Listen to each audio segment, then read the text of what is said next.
Augšdaugavas novada pašvaldības doma saņem augstu apbalvojumu Valsts ugunsdzēsības un glābšanas dienesta jubilejas medaļu, kas veltīta Latvijas ugunsdzēsības 160. gada dienai.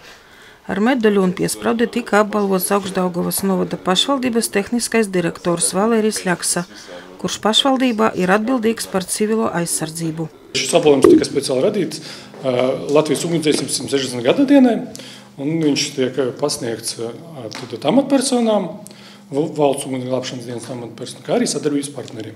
Šeit, kā mēs redzam, mēs sadarbības partneriem pasniedzam tiešām ļoti labs, skaists šis apbalvojums. Redziet, kā viņš izskatās, un ar vērtēšanas komisiju nolems, ka mēs arī pasniedzam Valērijam šo apbalvojumu. Ļoti veiksmīga sadarbība un notikumos parādīja, ka tiešām viss profesionāli un ātri viss notiek. Paldies viņiem par darbu. Šī gada 17. maijā Valsts ugunsdzēsības un glābšanas dienests svinēja 160 gadu jubileju.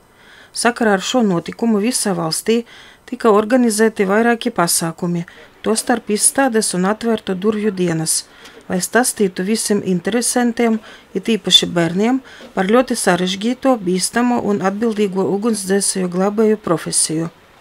Augšdaugavas novads vienmēr bija uzticams VUGD partneris, lai kopīgiem spēkiem maksimāli operatīvi risinātu sarežģītas situācijas, piemēram plūdos, kad nelaimes skar vairākus simtus cilvēku. Novada teritorijā pāli vai plūdi nav retums, turklāt var notikt ne tikai pavasarī. Pēdējie lieli plūdi skara plašas novada teritorijas 2023. gada marta beigās, aprīļa sākumā, kad pašvaldība lūdza valdību izsludināt ārkārtēju situāciju. Sadarbība ar Valsts ugunsdzēsības un glābšanas dienestu ir ļoti sena, ir daudz pazīstamu cilvēku tur, un, protams,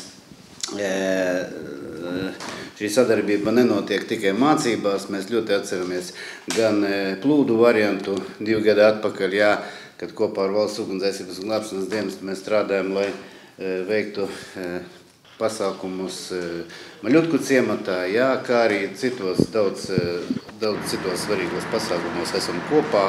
Un man liels prieks par to, ka viņi ir atzīmējuši manu darbu, manu ieguldījumu šajā jomā, un es ceru, ka arī turpmāk būs tikpat veiksmīga un laba sadarbība, kā bija līdz šim.